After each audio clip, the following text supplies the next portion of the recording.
émission Hommage aux As. As pour attitude à succès. Et mon prochain invité, il a une attitude à tout casser, Monsieur Kevin Raté. Bonjour, Kevin. Bonjour, ça va bien? Très bien, toi? Oui, ça va bien. Hey, merci d'avoir accepté mon invitation. Je me suis fait aller le Google pour te trouver, mais tu avais passé dans le journal à un moment donné par rapport au défi que tu vas nous raconter. Puis j'ai dit, moi, ce gars-là, je veux savoir parce que ça prend tout un mindset pour être capable de réussir ce que tu as réussi. Vraiment génial. Qu'est-ce que tu as fait? Ben, dans le fond, c'est que j'ai commencé par la marche, j'ai commencé par le vélo pour aller chercher vraiment un côté cardio, un bon cardio, pour par la suite développer un peu plus le musculaire, ces choses-là. Puis j'avais décidé de faire apparaître dans le journal justement pour sensibiliser que, tu sais, dans la vie, si on veut faire quelque chose, bien, on peut le réussir quand on y croit. Tout est possible. C'est ça. Fait que je voulais montrer que même... Mais toi, là, ton défi, c'est quoi? T'as 30 ans, t'as perdu beaucoup de poids, là. Ouais, ben j'ai perdu tout près de 250 livres, là. C'est gros, perdre 250 livres. Ouais, quand même. Ouais. Quand même. Ça allège un gars. Vraiment. Ouais. Mais quand t'as commencé ce défi-là, t'avais quel âge?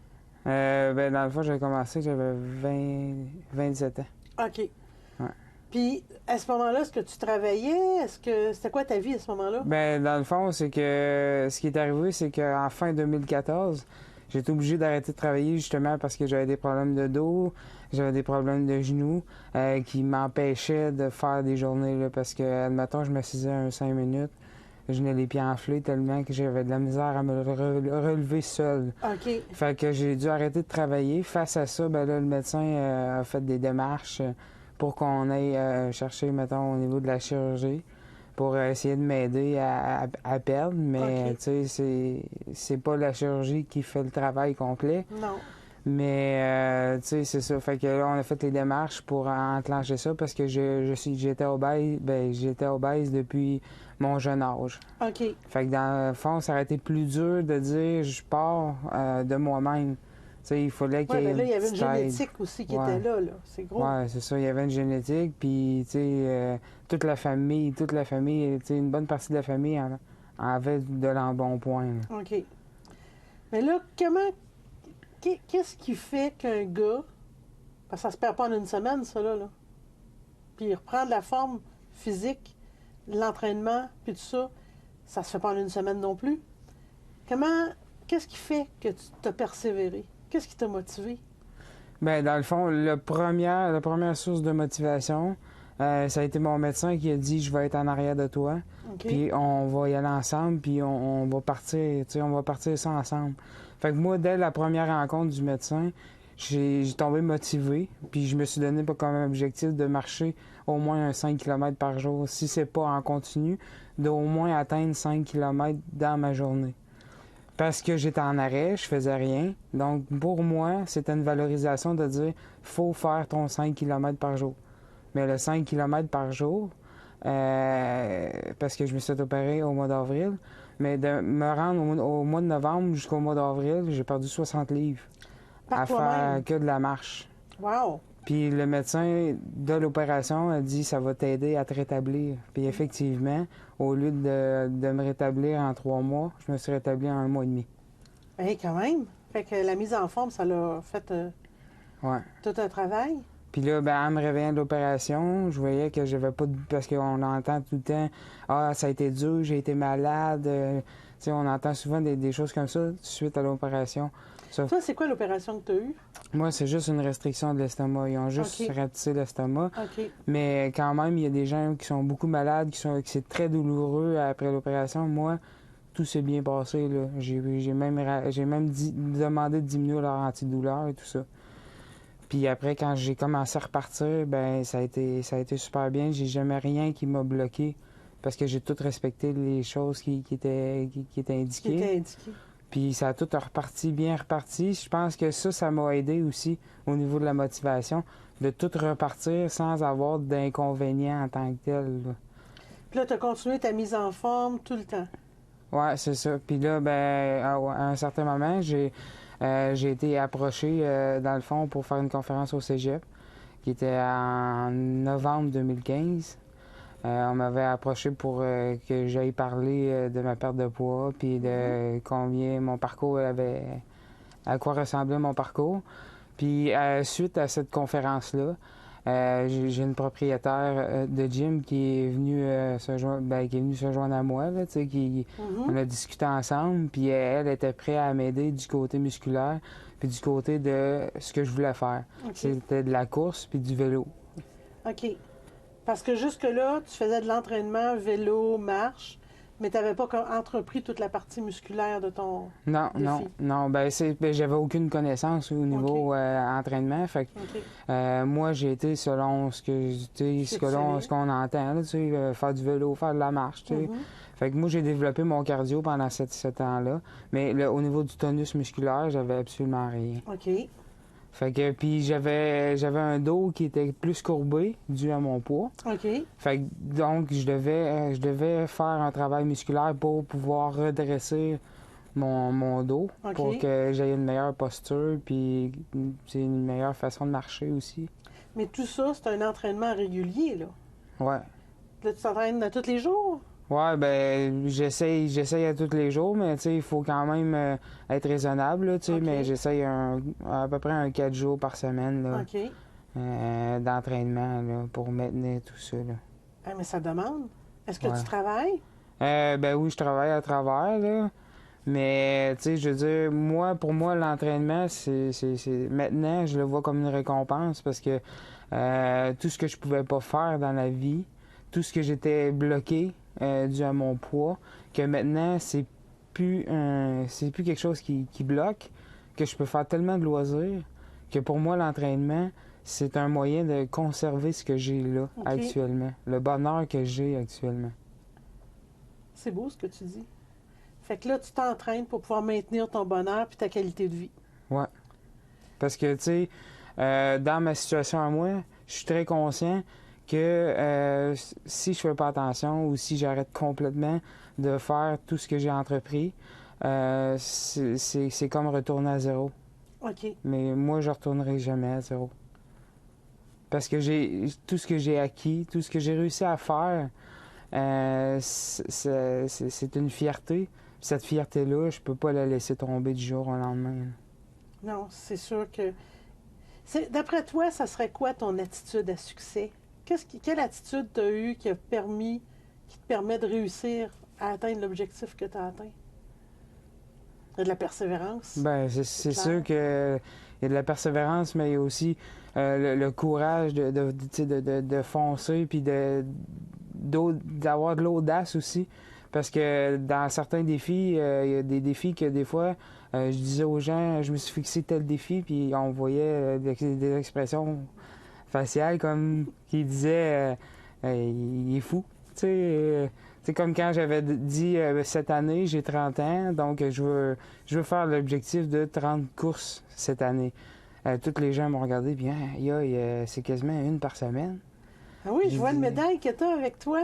Ouais, ça, c'est la grosse, là. Ouais, ça, c'est que dans le fond, c'est la compagnie X-Men. Oui. Eux autres font 3 courses dans l'année. Oui. Puis si tu fais les 3 courses, tu complètes les 3 courses, ils te donnent cette grosse médaille-là. OK. Qui est une médaille de 2 livres.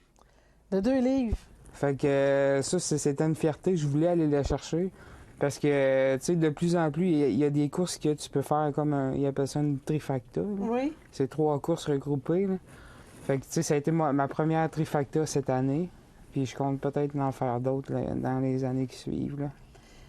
Mon gars, il serait hyper jaloux de voir ta médaille. Mais il s'est inscrit là, cette année.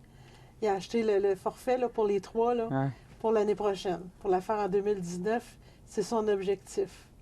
On était à comment ça s'appelle, à Québec, la dernière. Ouais, le Mont-le-Relais, là. Oui, c'est ça. Ouais. La dernière, on était là. Puis c'est pas évident, hein, les courses que vous faites? Parce qu'ils font toujours des montagnes. Ouais, ils font toujours dans les montagnes. Ben, les X-Men, c'est tout le temps dans les montagnes. Il y a 2, tu sais, mais dans chaque course, il y a une particularité. OK. Comme la première course, c'était à Sutton. C'était Ouais. une course qui était en montagne, mais qui n'était pas beaucoup de dénivelé, OK. qui montait pas beaucoup, mais qui avait beaucoup... Tu marchais beaucoup dans des ruisseaux d'eau pour Ah, OK. monter. Dans la deuxième course, c'était à Offord. Offord, c'est beaucoup du dénivelé. Fait que c'est de la montée, mais quand même assez à pic. Oui, oui. Puis le relais, ben, c'est la cerise sur le gâteau, si on veut. C'est la moins difficile. Ah oui? On finit par la moins difficile. Fait J'ai trouvé que c'était quelque chose pour la moins difficile. Ouais. Eh bien, écoute, vraiment, hommage, parce que c'est pas rien de faire ça. Un entraînement, ça semble du gâteau à côté de faire une course comme ça. Ouais, C'est ben, intense. c'est ça. Ben, l'entraînement, là, c'est le bout. C'est le bout de tout ce que tu travailles, puis après ça, ben, la course, pour moi, c'est le loisir. Fait que quand j'arrive à ma course, là, je me fais du fun. T'as du plaisir. T'sais, c'est là que c'est là que j'évacue mon plaisir, puis je me dis, regarde l'entraînement, ce que ça donne, ce que tu peux faire. Fait que tu sais, je me donne des défis. Je me dis, l'année passée, je l'ai fait en 40 minutes. Je voudrais peut-être essayer de le faire en 38, tu sais. OK. Puis là, je vois à côté de toi, fait que ton 30 courses, 30 ans, réussi? Ben, là, dans le fond, il me reste 2 courses, mais les OK. 2 courses vont être en décembre. Une de résolution, qui est vers le 30 décembre, puis Non? une qui est la fin de semaine prochaine. Attends une minute, là. Là, on est présentement, quand on est en train de faire l'émission, on est en décembre. OK? Donc, tu dis qu'il te reste 2 courses à faire présentement.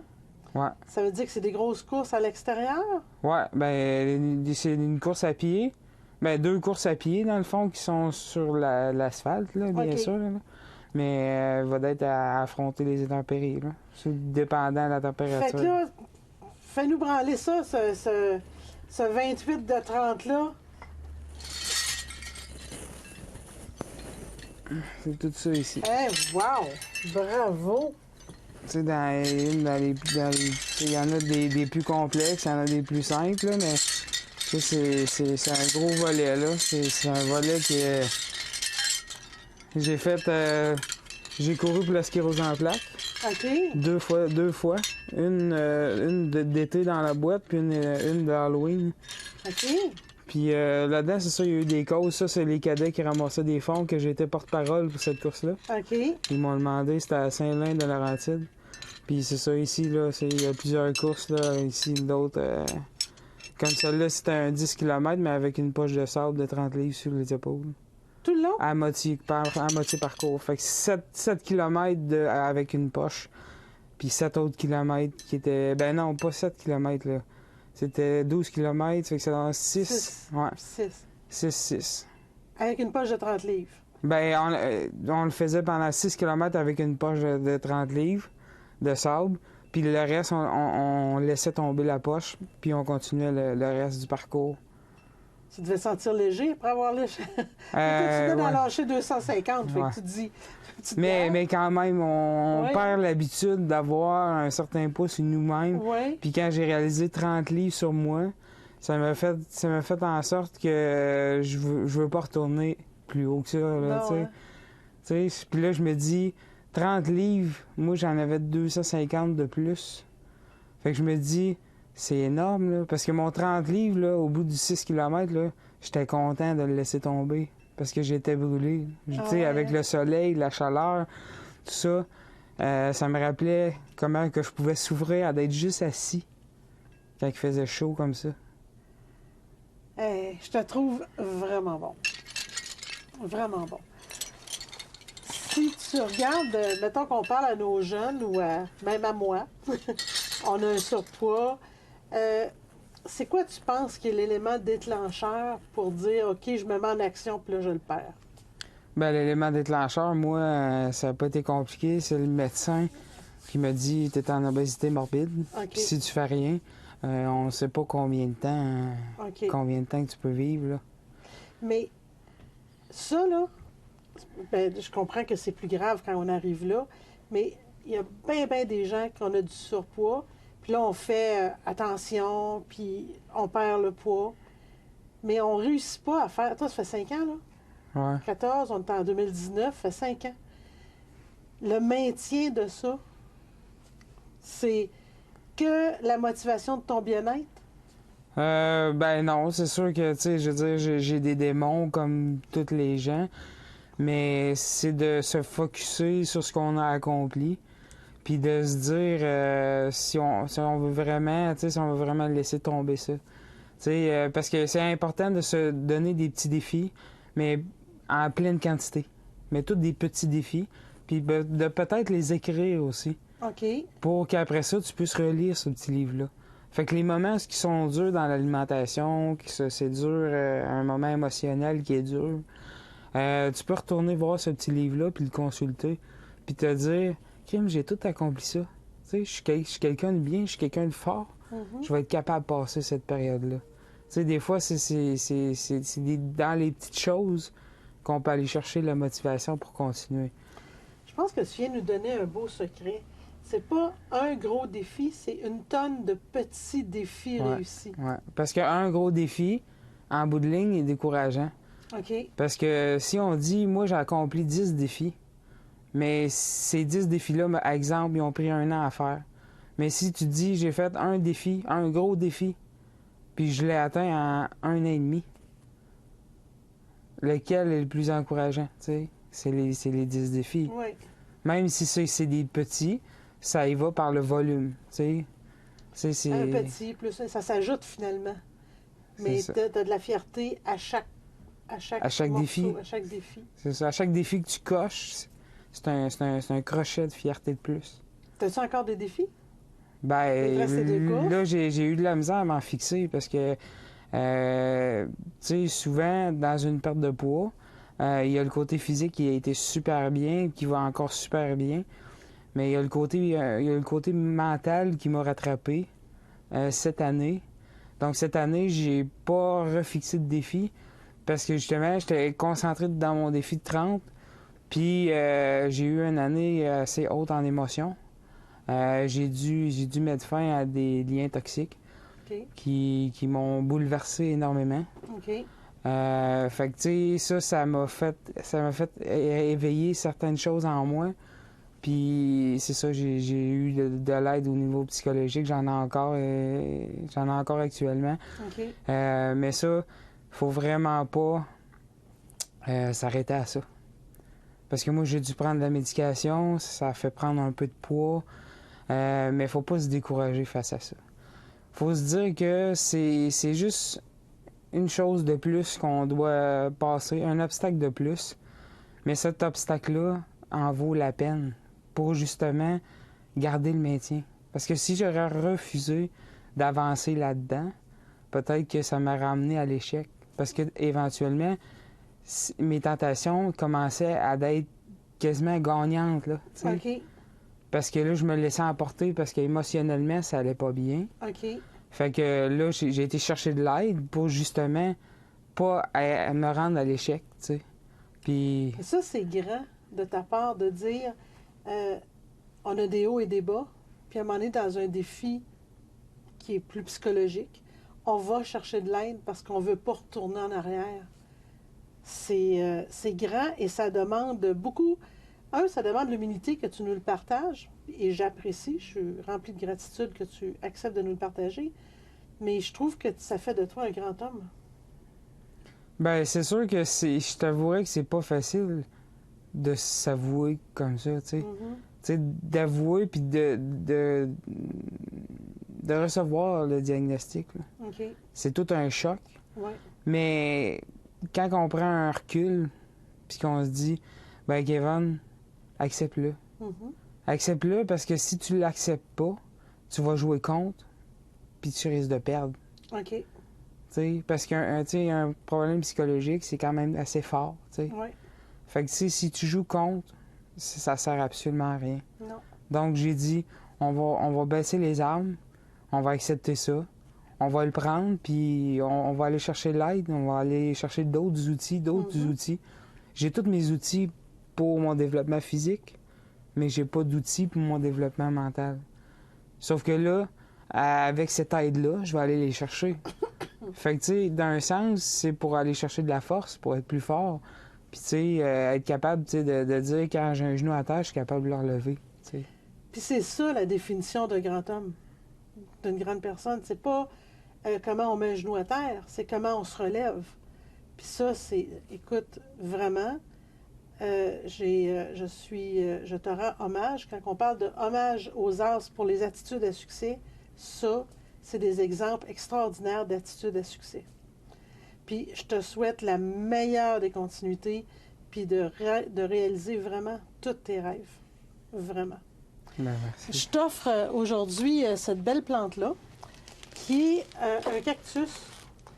Puis le cactus, c'est parce que je trouve que c'est une plante qui est très résiliente. Un cactus qui fleurit en plus, puis qui réussit à être magnifique, puis donner des belles fleurs, même dans les terres les plus arides, malgré tous les obstacles de la vie.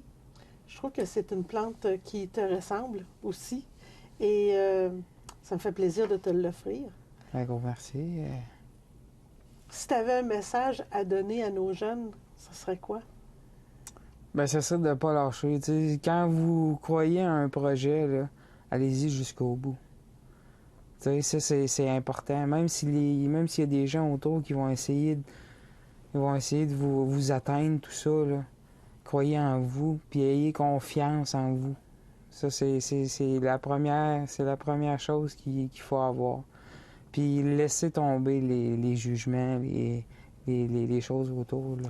Là, je trouve que c'est beau et c'est très sage.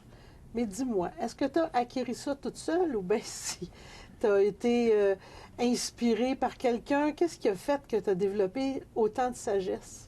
Ben moi, dans le fond, je me suis référé à 2 conférenciers. Ah oui? Puis les 2 conférenciers que j'ai vus, il y a un conférencier qui m'a aidé physiquement au niveau de l'entraînement, l'alimentation, ces choses-là. Dans le fond, Jimmy Sévigny. Oui. Lui, c'est la personne qui m'a aidé au niveau de l'entraînement, au niveau de l'alimentation, ces choses-là. Puis j'ai Marc Gervais, qui est un conférencier qui est choc un peu, mais qui fait réaliser vraiment les choses. Puis lui, il m'a aidé dans le côté des relations avec les gens, pour justement démystifier les relations qui sont plus toxiques autour de nous, qui vont peut-être nous faire empêcher d'avancer. Ouais, il y a des relations, des fois, qui nous tirent par en bas. Ouais. Puis on le sait pas, des fois, on le sait pas, mais quand on voit des conférenciers, tout ça, bien, on réalise plus, puis là, on se dit, c'est vrai, peut-être, tu analyses la situation, puis c'est des choses qui étaient vraies, puis qu'aujourd'hui, bien, ça a été un deuil de couper ces liens toxiques-là, mais ça a été une délivrance en même temps. Oui.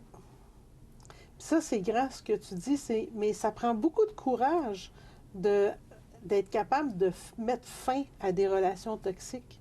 Ça prend du courage. Ouais, ben ça se fait pas comme tout de suite, là, instantanément, mais tu sais, avec le temps, c'est à un moment donné, tu dis, c'est là. C'est là qu'il faut que je mette fin. Tu sais, là, il est arrivé un gros conflit, justement, avec ces gens-là, de cette relation-là. Puis c'est là que j'ai dit, là, je me sens pas bien, je veux pas revivre ça, puis c'est aujourd'hui que ça arrête. J'ai décidé ça comme ça. Fait que tu as mis tes limites. J'ai mis mes limites, puis eux n'ont pas accepté mes limites, donc ça a mis fin à la relation. OK. Mais après ça, j'ai dû faire un deuil de ça, parce que, tu sais, c'est jamais évident de dire on met fin à une relation, puis on arrête ça. Bien, Kevin, t'es vraiment un grand homme. Vraiment. Le courage que ça prend pour se reprendre en main physiquement, puis persévérer dans cette reprise de pouvoir-là sur ta vie au complet, dans le fond, c'est vraiment une reprise de pouvoir sur ta vie, c'est pas rien. Vraiment.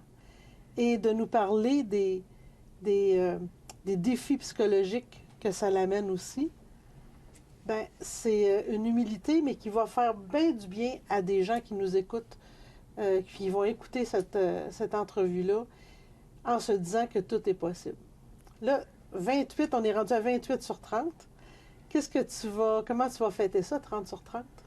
Ben, 30 sur 30, c'est sûr que, tu sais, je vais premièrement prendre une photo avec ces 30-là. Oui. Puis par la suite, ben là, je suis encore à penser à ce que je vais faire. Là. OK.